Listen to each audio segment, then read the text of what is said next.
Hello everyone, সকলোকে welcome জনাইছো YouTube channel career আসামলৈ আৰু আজিৰ ভিডিঅ'টিত আমি আলোচনা কৰিম অহা 23 মাৰ্চত হ'বলগীয়া Assam police constable written exam আৰু 30 তাৰিখে হ'বলগীয়া আমাৰ মেডিকেল এডুকেশ্যন বা স্বাস্থ্য বিভাগৰ যি নন টেকনিক্যাল গ্ৰেড 3 পোষ্টৰ কাৰণে ৰিটেন এক্সাম হ'ব গৈ আছে সেই এক্সামত আহিব পৰা কেইটামান গুৰুত্বপূৰ্ণ ৰাজ্যিক এৱাৰ্ডছ সম্পৰ্কীয় প্ৰশ্ন উত্তৰ অৰ্থাৎ আমাৰ অসম চৰকাৰে যিবোৰ পুৰস্কাৰ দিয়ে বা আমাৰ অসমত যিবোৰ কিছুমান গুৰুত্বপূৰ্ণ পুৰস্কাৰ দিয়া হয় সেই পুৰস্কাৰবিলাকৰ ওপৰত যেহেতু প্ৰশ্ন আহে তো তেনেকুৱা বিভিন্ন ধৰণৰ ষ্টেট গভৰ্ণমেণ্ট এৱাৰ্ডছ সেইবিলাক সম্পৰ্কত আমি আলোচনা কৰিম তো প্ৰথমতে কি আছে চাও আহক ইয়াত দেখিছে আপোনালোকে ইম্পৰ্টেন্ট ষ্টেট গভৰ্ণমেণ্ট এৱাৰ্ডছ প্ৰথমতে আছে Sukapha award Sukafa award given after 3 years interval on the occasion of Assam Divok on December 2 তিনি বছৰ মূৰে মূৰে দিয়া হয় ডিসেম্বৰ 2 তাৰিখে আৰু 2023 চনত এই বঁটা প্ৰদান কৰা হৈছিল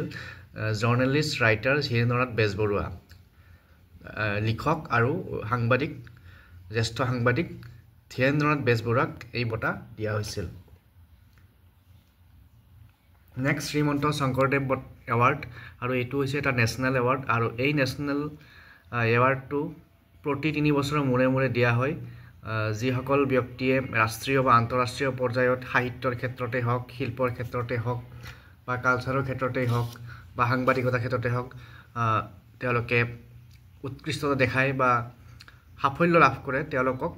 এই বঁটাটো দিয়া হয় আৰু 2023 চনত এই বঁটা দিয়া হৈছিল ৰিনাউন্ড ক্লাছিক্যাল ড্যান্সাৰ এণ্ড পদ্ম এৱাৰ্ডি সোনাল মানসিং আমাৰ ভাৰতৰ এগৰাকী নৃত্যশিল্পী সোনাল মানসিংক এই বঁটা দিয়া হৈছিল নেক্সট বিষ্ণু ৰাভা বঁটা আৰু এই বঁটাটো প্ৰতি বছৰে দিয়া হয় যি সকল ব্যক্তিয়ে সাহিত্য শিল্প বা সংস্কৃতিৰ ক্ষেত্ৰত গুৰুত্বপূৰ্ণ অৰিহণা যোগায় সমাজত তেওঁলোকৰ মাজত কোনোবাক বিষ্ণু ৰাভা বঁটা দিয়া হয় আৰু 2024 চনত এই বঁটা দিয়া হৈছিল ফোক আৰ্টিষ্ট আমাৰ লোকশিল্পী ধৰ্মেশ্বৰ নাথ আৰু ফাইন আৰ্টিষ্ট চিত্ৰশিল্পী দুৰ্লভ ভট্টাচাৰ্যক এই বঁটা দিয়া হৈছিল